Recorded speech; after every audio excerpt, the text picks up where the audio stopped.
Hey everyone, I am here to start off another cross-stitch vlog.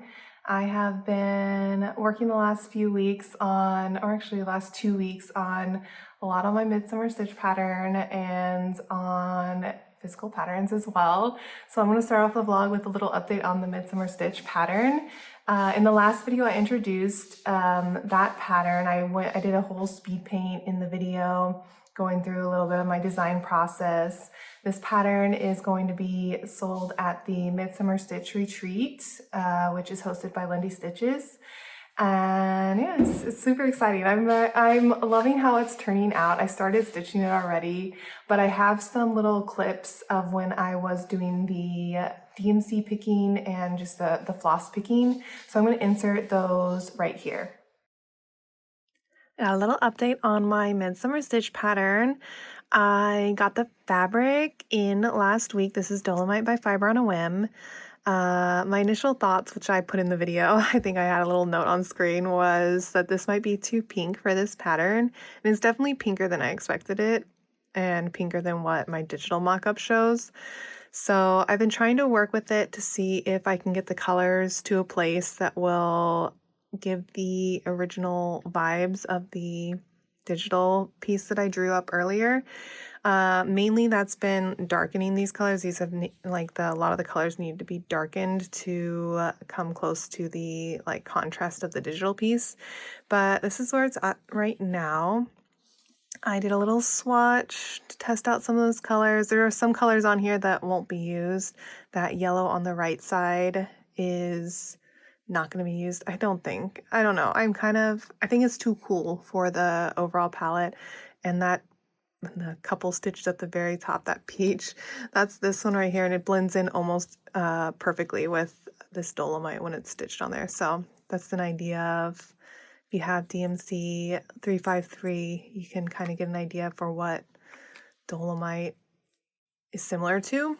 Although, like when I put it on there, it looks like it might be lighter and contrast well, but yeah, when it's stitched on there, it was very, very spot on for color match, DMC color match. Yeah, that's where I'm at right now with that. I have been considering swapping the fabric for something a little darker. I have hibiscus also, which I used for the Biscorno. This is hibiscus. And this is a little bit, it's definitely darker and it has more of the brown in it, which I like. So I was kind of thinking that might look pretty as well. It would definitely make the yellow pop really nicely. And that's, I think, one of the struggles that I'm having with the current fabric is the yellow is not super, super bright on it. But that is another consideration, although this is much darker than I originally thought, and it might require even more adjustment of the color palette. That's okay. I think I'll probably keep working on just trying to find a good DMC palette. I might try swatching the hibiscus as well.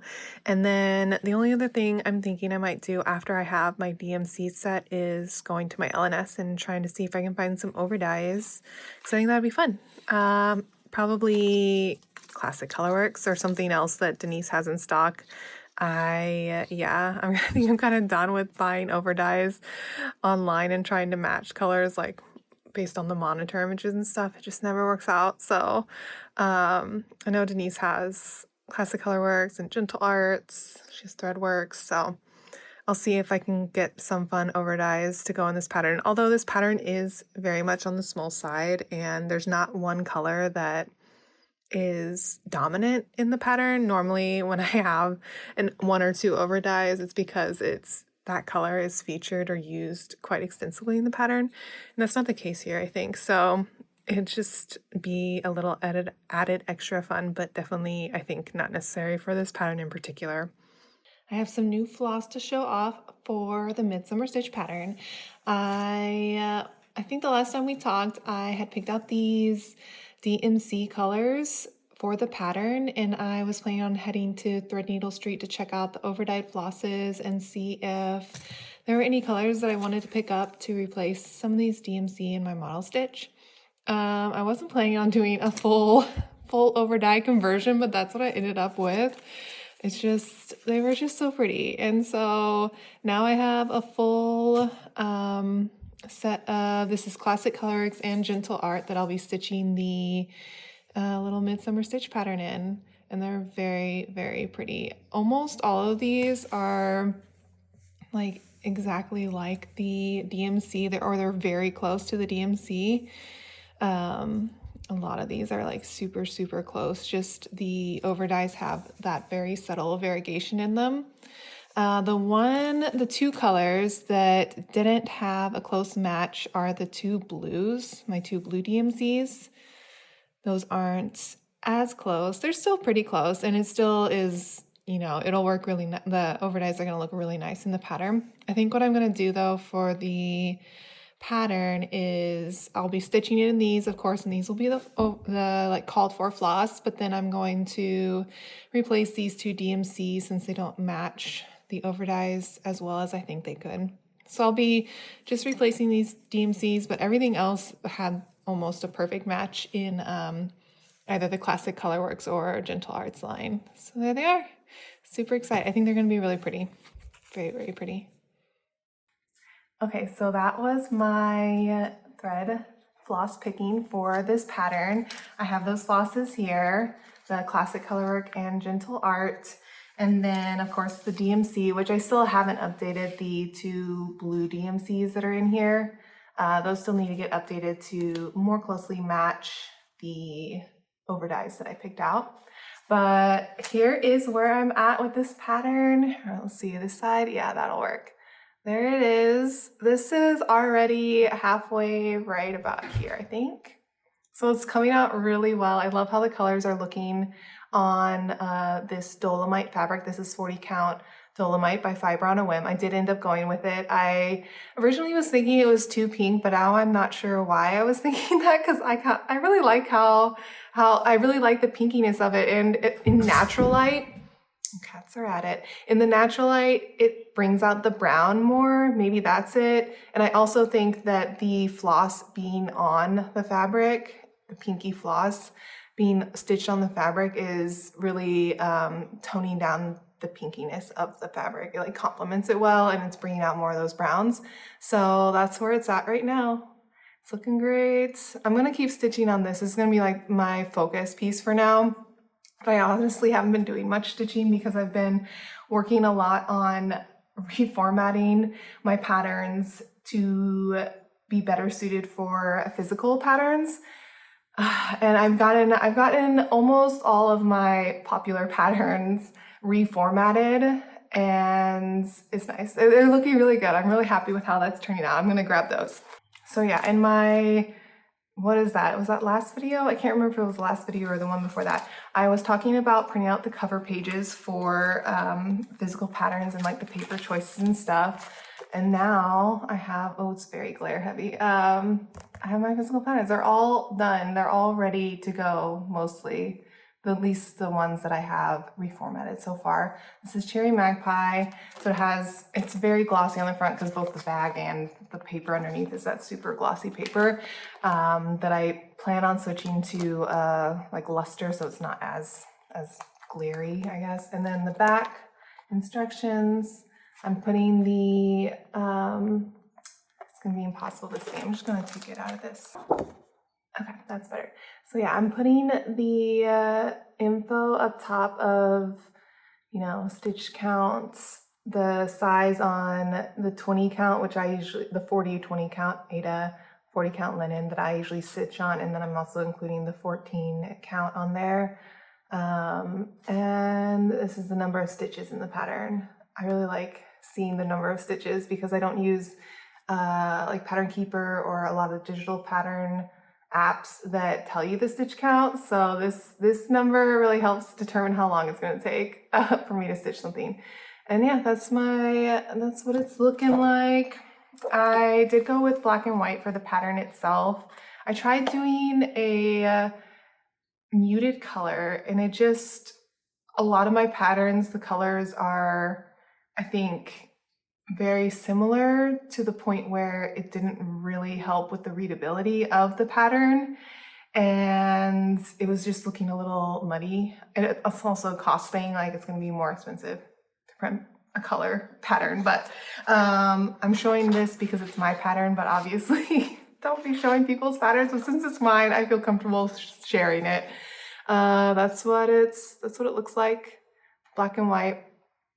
It's really funny how what a difference nice computer paper makes. I've been using like the Amazon Basics, like cheap printer paper, and it's nice having some thicker paper that's not like see-through when you hold it up to the light. So that is where they are at. I'm gonna pop this back in the bag. So that is where it's at. So far I have done Cherry Magpie, I have Aviary, Persephone's Garden, Strawberry Mountain, Scorpion and the Frog, and then Poison Apple Tree. The colors on this are awful though, I'm realizing. I have the Poison Apple Tree like right up there, and when I brought this up there, I was like, wait a second, that's not right. This one I've already edited the photo on it because on the screen it looks fine, but then when you print it, sometimes the colors, they're just off. They're either too dark, they're too light, things are washed out. Like in this case, it's very red for some reason. Like this fabric's not brown at all. So I'm gonna have to do some more color balancing on this one. Persephone's Garden was another one where it was a struggle to get it looking close to the pattern. I still struggle with editing it so that the stray up here stands out as much as it does in real life. I feel like in the model, it's not as subtle of a color difference. And if you stitch it on darker fabric, it would also pop more. But yeah, that's a struggle. But this is actually closer than it was. It was very washed out before. So those are the only two patterns, fortunately, that I've had to struggle with the color of the image. Otherwise, it's been a pretty straightforward process because all of my templates are nice, and I just kind of like it takes a while, but I'm working through it. And I also have saga files now of all of these patterns that I showed. I have them now listed like in the digital downloads when you get the download for after purchasing a pattern on both my Ko-Fi and Etsy. The saga pattern will be there, but if you've already purchased it and you want the saga file, just send me a message or email and I can send those over now, which is great. I still want to play around a bit with Saga because it looks like of all the digital pattern apps that I've looked at, Saga seems to be what looks to me to be the most helpful and easiest to use. But of course you have to have like the right file type, which limits the amount of patterns you can use in it. But if I'm making the Saga patterns, if I am making the Saga files, then I have them, so it's great. Okay, I dropped that. What else? What else with physical patterns? Oh yeah, so I went through the patterns that I already have made. I know for sure I'm going to be doing Under the Orange Tree as a physical pattern, but I gotta go look through everything and see which other patterns I want to be made into physical. I know for sure I'm not doing the Corax, and there are a couple of patterns where I've sold less than 10 copies digitally. Like, okay, no, I'm not gonna reformat those. I'm not gonna do those as a physical pattern, at least not now. I don't even want to like sell them to shops with the knowledge that there might not ever sell for them. It's just the reality. Some patterns are a little bit more of a dud than the others. But yeah, I'm gonna keep working on these. I had a call with Steph of Wendy Stitches to ask some questions about wholesale because I feel like if you're going to the trade sale, like the trade shows for like Nashville and that sort of stuff, maybe it's less of an opaque industry, but trying to find information online about cross-stitch industry and just standards like how people go about doing wholesale and what type of margins are expected for wholesale. It's just stuff like that, like minimum, that sort of stuff I feel like people don't talk about or share as much as, at least with enamel pen industry that I was like more involved with before. Like that, I feel like I could find someone talking about it on YouTube pretty easily, but I wasn't finding a lot of the answers, and I'm a bit of an overthinker, overplanner, so I really wanted those answers. So Steph was able to help me out and answered a lot of my questions. I guess I don't mind sharing that information. I don't know if it's interesting to people. I guess I'll talk about it right now, and if you don't want to hear about that side of things, you can like skip forward. I'll put little bookmarks and I'll call this like wholesale discussion section, whatever. Okay, so anyway, important things I found out that might be helpful to someone else. Like most other industries, I feel the markup for wholesale is 50%. So I sell these physical patterns to a shop for 50% of retail, and that's standard for most industries that I'm familiar with.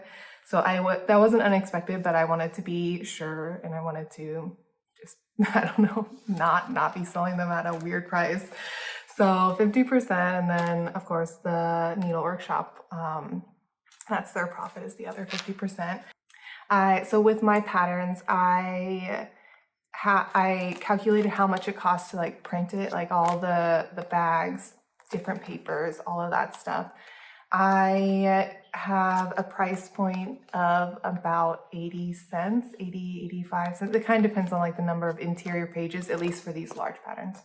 So the large pattern, it's about 80 cents for me to do all of this myself and buy all the materials. That includes like ink for my printer, which I use EcoTank, Epson, I think it's ET7700 EcoTank, and that the ink prices are pretty reasonable on that. So that's the reason I bought the printer in the first place, is it doesn't have cartridges. It has like refillable ink, I don't know what to call them, reservoirs, I'm not sure.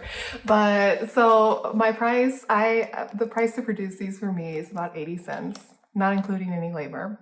And then, of course, I'm selling it for 50% of my retail price, which for this pattern in particular is $12.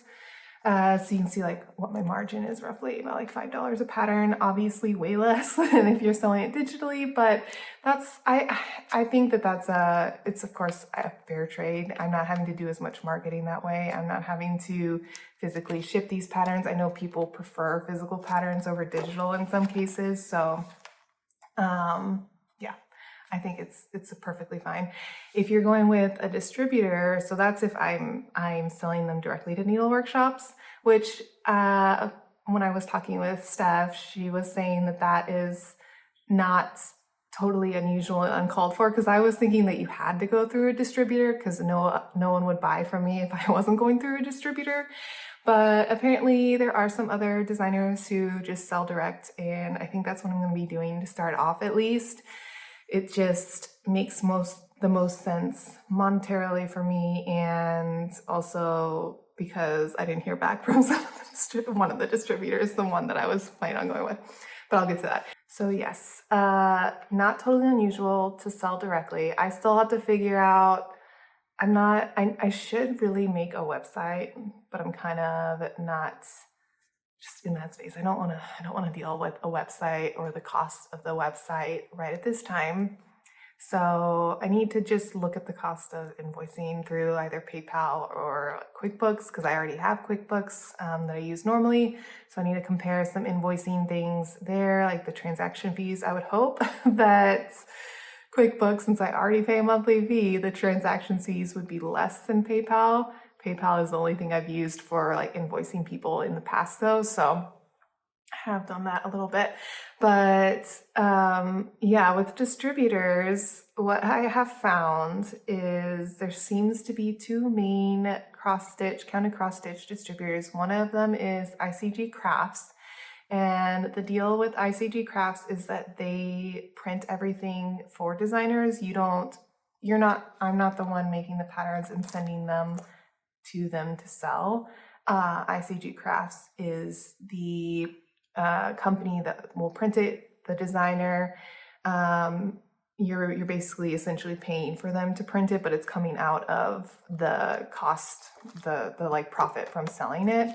So you pay, they list out like all the flat rates for like this is how much we charge for a full color page, a booklet, if you're having this many interior pages, or they lay all that out when you email them about your interest in being a designer with them. And the prices are not that bad, actually. It's pretty comparable to the cost of me doing it myself. So that's not that bad. And the only downside with going with the distributor, though, is you're paying another percentage to the distributor for selling the pattern. So not only are you selling it for 50% of the value, the retail value, the distributor is taking a cut out of your portion, your 50%. And then ICG Crafts, of course, on top of that, you're paying for the pattern production too. So it's not the worst. I think that actually is a pretty cool option for people who want a more hands-off approach. There's, a lot of artists in other, like making t-shirts and things like that, use print-on-demand services, and that's what ICG Crafts kind of sounds like to me, is more of a print-on-demand service, but actually much better margins than most print-on-demand services provide. So that's kind of cool. That's pretty cool. I never heard back from Hoffman, so I can't really talk about that in particular. I emailed them a couple times, didn't hear back. I'm just at this point not going to bother for now. When I was talking with Steph, though, she mentioned Needlework Marketplace, and maybe I should look into that, and I am going to be looking into that. So I am planning on signing up for that. That's in August, so it's like the online cross-stitch marketplace. So hopefully my physical patterns can get out there during Needlework Marketplace, but I am going to be trying to get started on selling patterns before that. I haven't really planned that far. I haven't really figured that out yet. My main thing now with physical patterns is I still don't have like packing materials. That's the one thing that I haven't really thought about. I think for now it might be easiest to just do flat rate boxes from USPS, because you can just pick those up for free from the post office. It's a flat rate, usually more expensive than what it costs to mail it without their box. Like the calculated rate is usually cheaper, but it's a good place to start, because then I can figure out sizes of boxes that I need to purchase, because I have no idea. I'm still not really sure how well pattern papers do, how I don't know. I don't have a really good idea of how the volume that cross-stitch designers, the volume of sales that cross-stitch designers get. So that'll be interesting. I have an idea for digital, for like my, but it's also just my first year too. So is it 2 years? Is this the second year? Maybe second and a half. I'm not sure. Anyway, there's a little talk about wholesale. If you have questions about that, I don't mind answering. If you have questions, you can put them in the comment. Of course, if I have the answer, I'll be able to answer. I don't think I left out anything that would be pertinent or helpful at this point. I'm interested to see how Needlework Marketplace goes. That'll be interesting. I'm still right now trying to plan in my head, like, am I gonna do new patterns for that? I think so. I think I'm gonna do new patterns. I gotta figure out what the new patterns are. I don't think I'm gonna keep everything a secret, which seems to be what most designers do. It might be like 1 secret or 2 secret patterns. Haven't decided. And it kind of depends on how much I can get stitched by August, because it's August 22nd, and then similar to like Nashville Needlework Market, I don't know the right name. Similar to Nashville, there's like the pre-order where, shops will want to have your images ready. So I can't just be working up until the end of August on getting things set. I have to be a little bit more prepared than that. So yeah.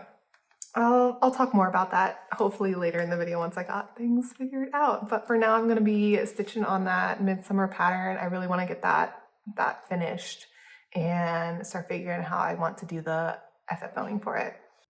I am here with a little update on my Midsummer Stitch pattern. This is where it's at so far. I've gotten down into the quilted section and I'm getting really close to the bottom. I'm gonna probably move it into a larger Q-snap just so I can get the full, I don't have to squish any stitches or anything like that. But yeah, it's coming along really nicely. I am considering what to do for the flower crown. All of these flowers are filled in with like the peach and yellow. And I initially was thinking just do full cross, don't complicate it. But now I kind of want to do, I think it might look pretty to do satin stitches for these interiors. I think that the satin stitch adds like a nice textural change to it. Also, the thread always looks a little bit different in color when it's satin stitch versus full cross. So I think that could be fun to do. My only hesitancy in doing that is it complicates the chart a little bit more. And I guess there's always the option of just anyone who doesn't want to do the satin stitch can just fill it in with full cross. But that's where I'm at there. I also need to add or design an alphabet to fit in this space. It's kind of an awkward size to it. It's a rectangle, but like diagonal. So some letters like an M is going to be kind of a challenge getting in there, I think. But I'll see once I start. I'll have to like make a little template for myself to design the letters so they all fit and aren't getting squished on this flower crown. But that's where it's at right now. And here are the colors again. Looking really pretty. I think I've done a close-up, maybe not, I'm not sure. But there they all are, close-up. Yay. All right, I've also been thinking a lot about Needlework Marketplace. I did sign up for it, and I am thinking about what patterns I want to design, or not design, these are actually all designed, what patterns I want to release for Needlework Marketplace. I will, of course, have a lot of my old patterns available as paper copies, but I'd like to also have some new patterns as well that come out at Needlework Marketplace before they are out digitally in my shop. So this is the list I came up with. These are all designed, but they're not, or at least like the artwork is created, but maybe they don't have colors picked or fabrics picked, that sort of thing. These first three, the smaller ones up here, these are the stitch sizes. The number of stitches in each one is over here in this column. But these first three were rejections from Just CrossStitch magazine for the fall issue. So they're all fall themed patterns, and these two go in a set right there. I think these would be fun to stitch in between, like when I get bored of the two larger ones. But I am less interested in these compared to the large ones. I'd rather get these large ones finished, or I'm going to focus these two larger ones. And then if I can get these three done, that'd be great, but I'm not going to stress about getting it all done. I think I have time to finish all of these. I added up the number of stitches in all of them, and it comes out to 31,000. Normally, if I'm stitching daily, I get around 4,000 stitches a week, so if I'm giving myself 12 weeks down here, I should have enough time, but I don't know. Don't hold me to this list. I'm not sure if I'll be able to finish it all, but I'd like to, and we'll see where I get. And I might also get distracted or want to make something else that comes up in these next couple months when I'm working on these.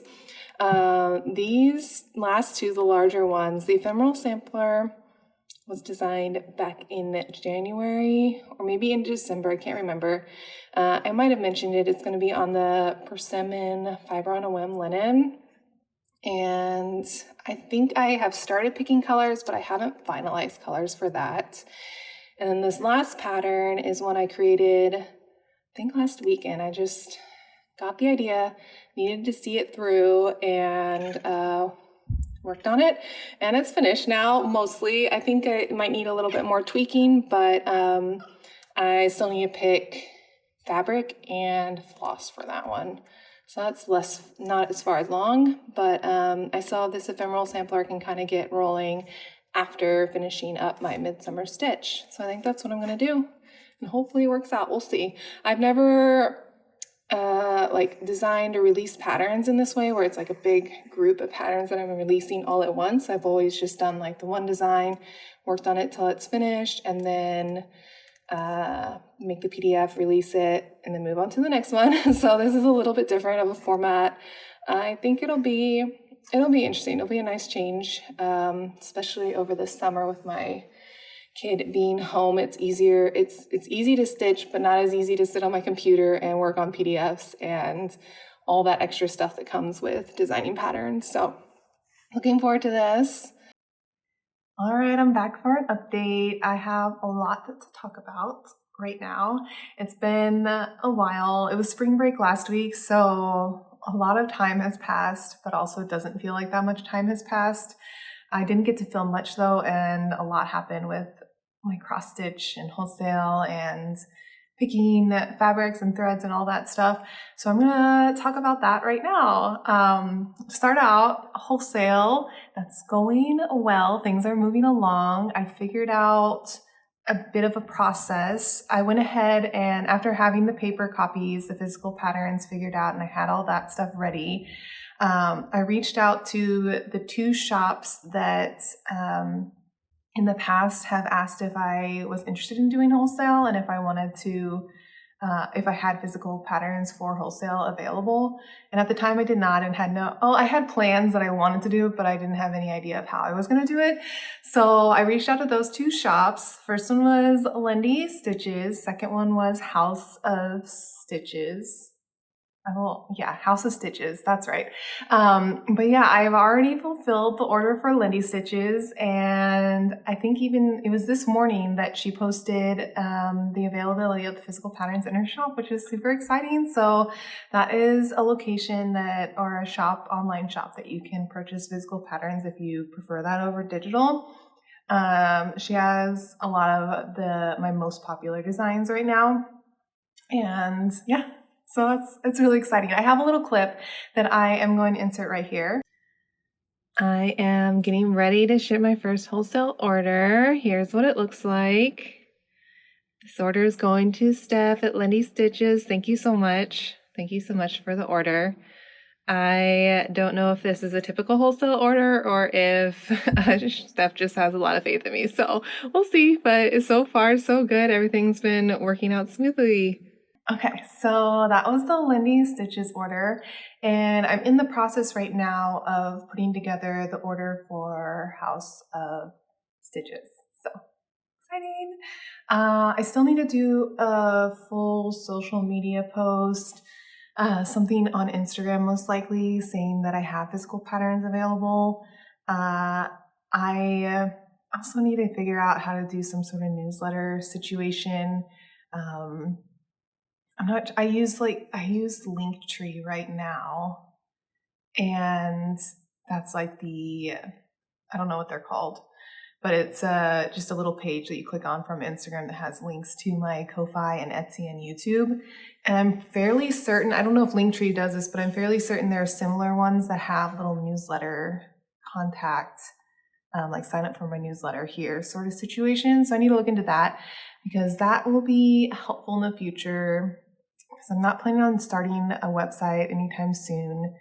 I want to get through Needlework Marketplace first, and I just don't want the extra cost associated with running a website and having to get it all set up in the first place. But in the future, I was thinking it might be cool to do, or it might work for wholesale to have a website that's a private website.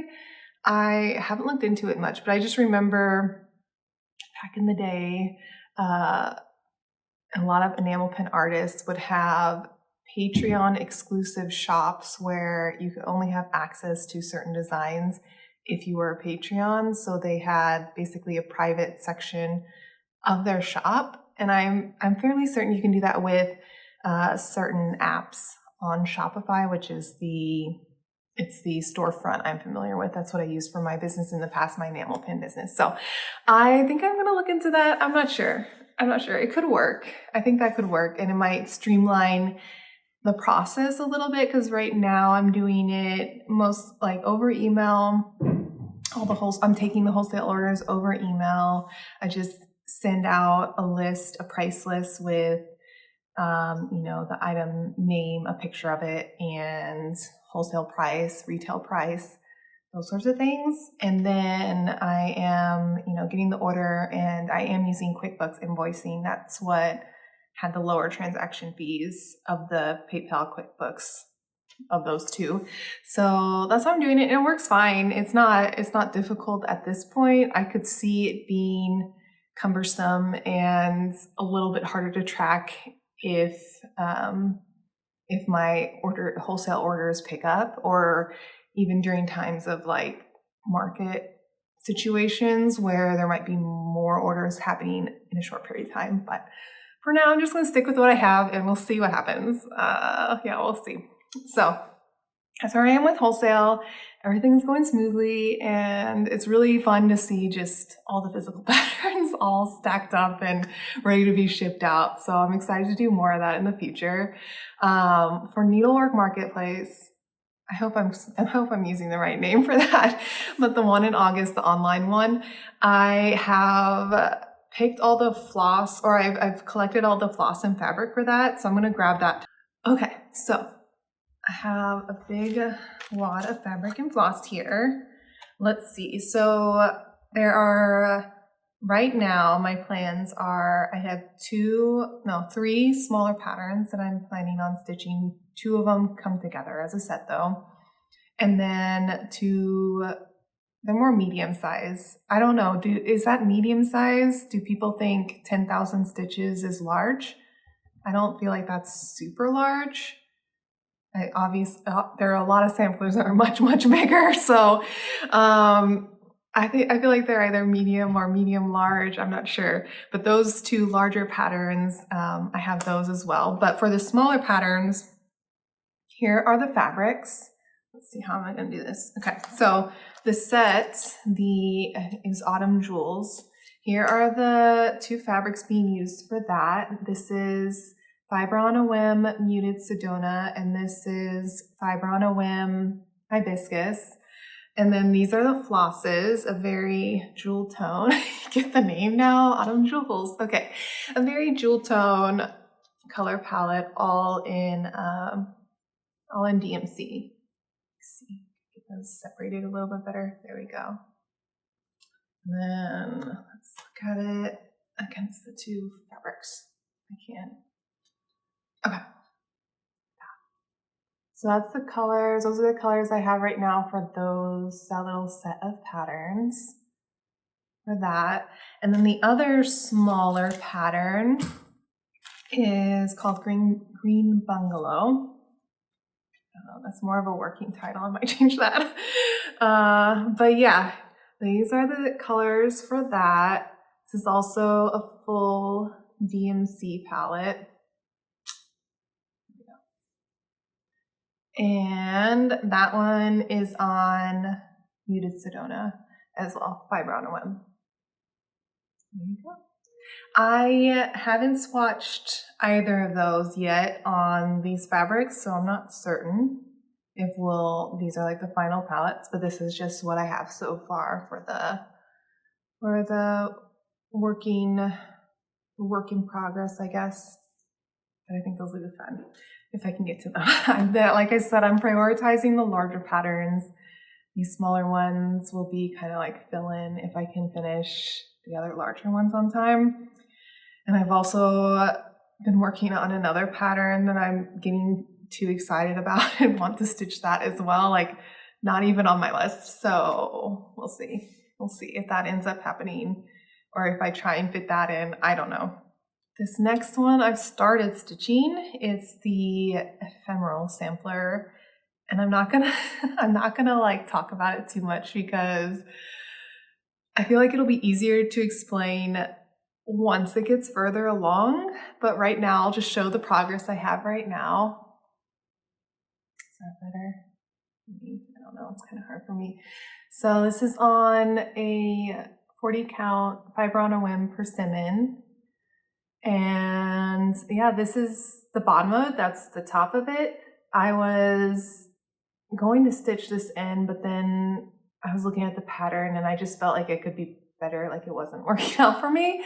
So I have redone that corner on my pixel art program. I still have to import it into the cross stitch program, PC Stitch, to get the pattern updated, and then I'll stitch that section too.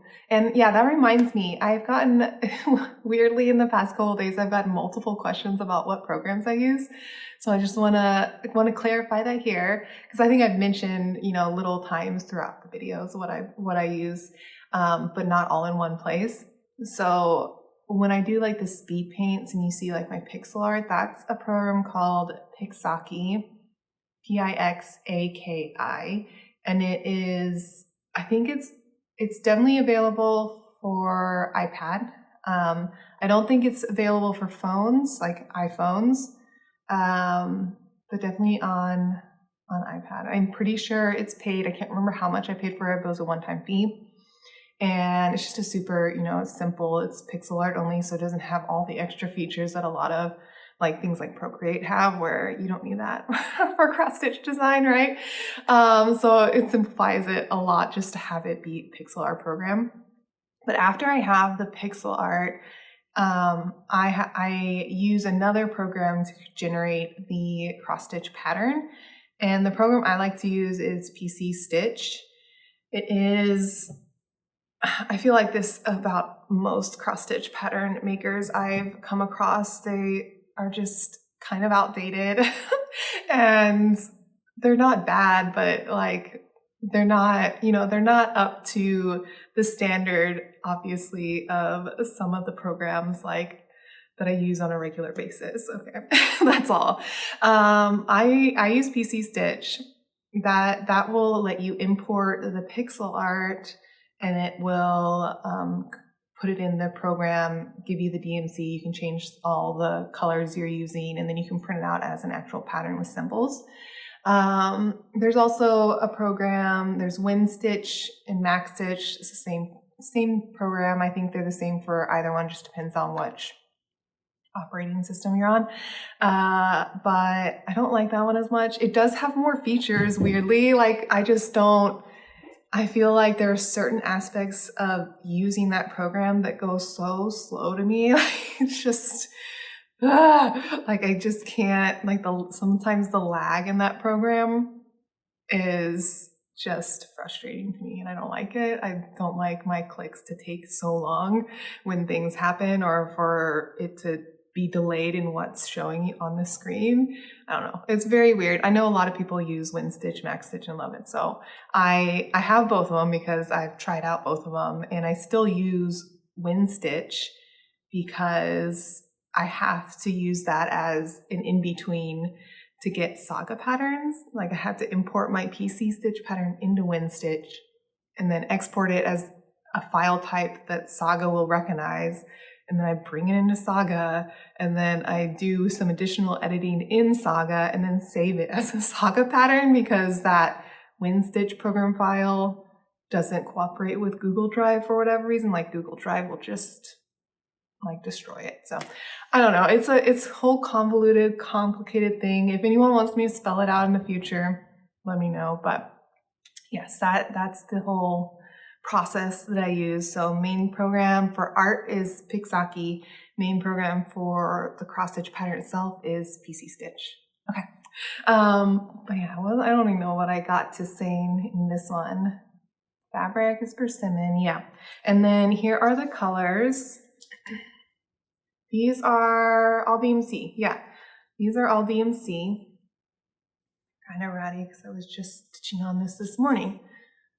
But there they are. I've gone, this color was giving me, actually both of these colors, the yellow and the peach.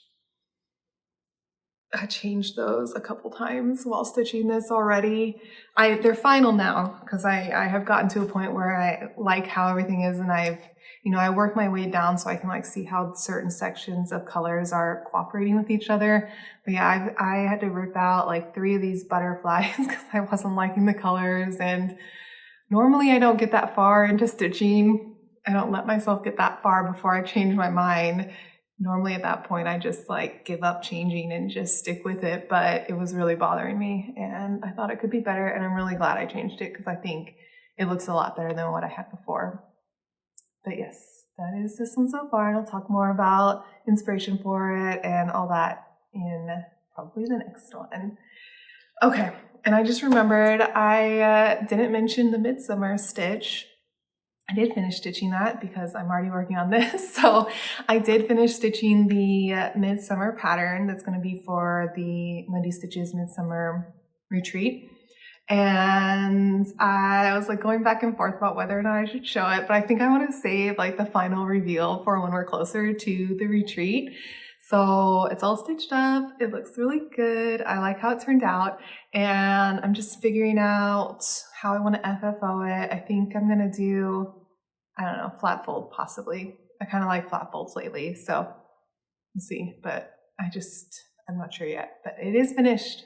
It's finished.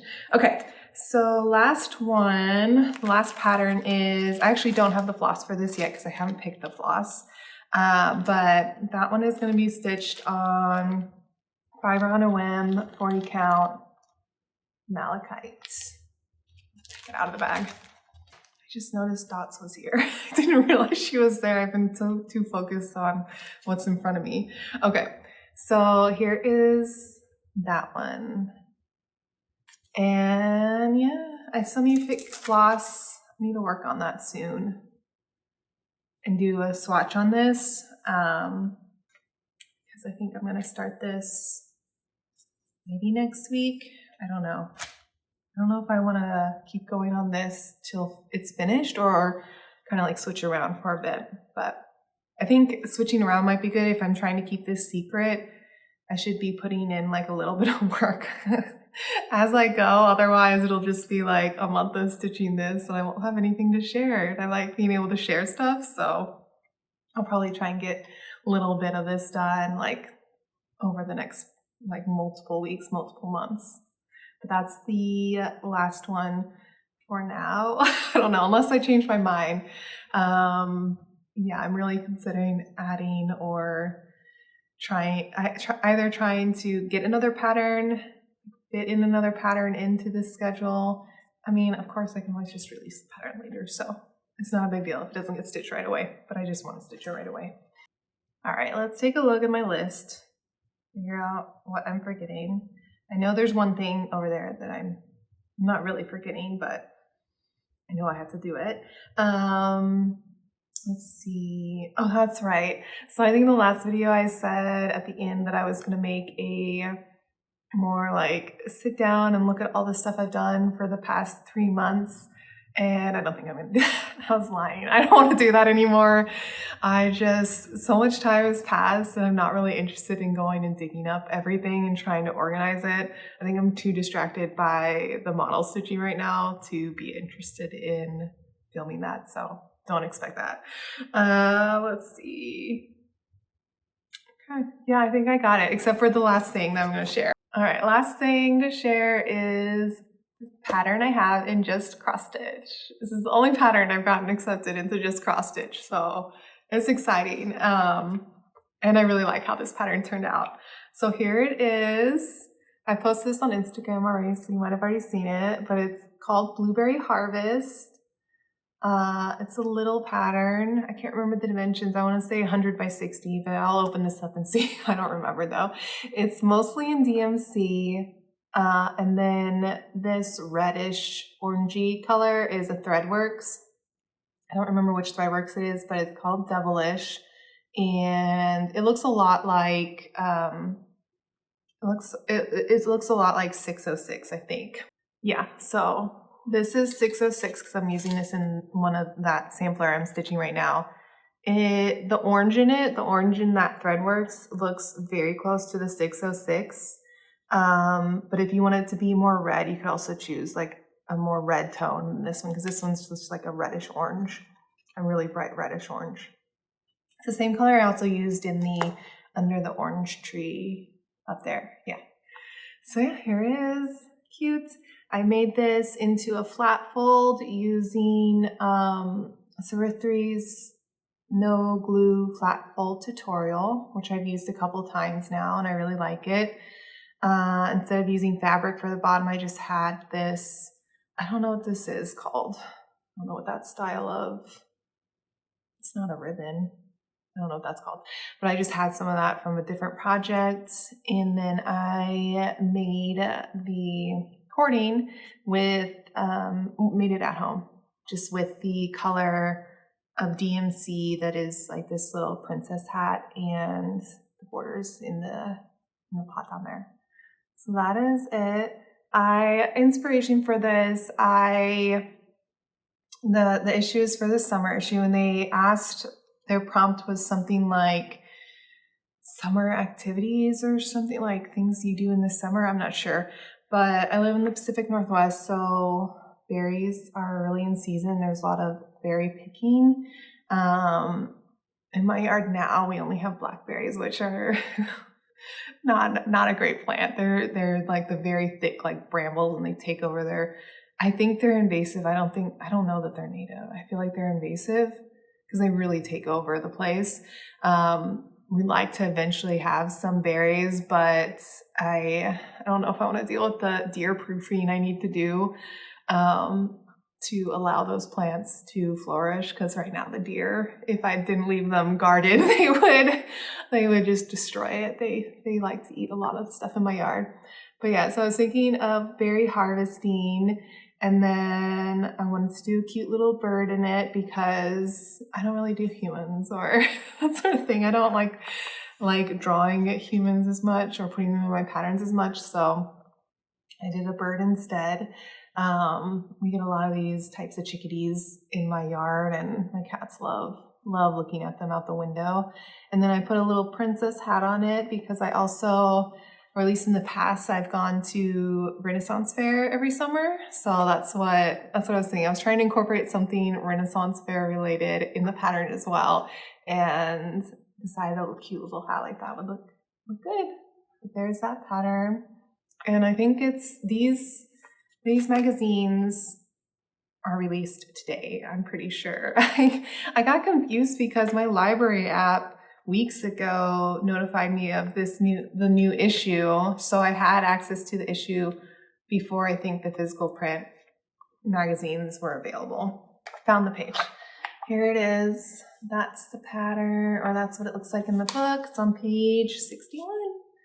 And yeah, I was right. It's devilish, threadworks, and then a lot of DMC. Oh, and then the fabric is witch wilt. I don't like stitching on witch wilt that much. I like the variety of colors. I love the variety of colors they have, especially in solids, because I do like stitching on solids. I just want it to be, colorful solids. So I love that, but it's not my favorite to stitch on. And it made it harder to do the flat fold than what I've experienced in the past, like doing that flat fold. That's Weigart, and that was easier than trying to get this to look nice in a flat fold. It's just got a looser weave, and I could see, like, you can kind of see that it looks in person and up close. It kind of looks almost modeled, because just areas you can see the batting through the witch wilt more easily than you could with this Weigart. And this is a 40 count too, so that's interesting. I don't know if you can see that on camera.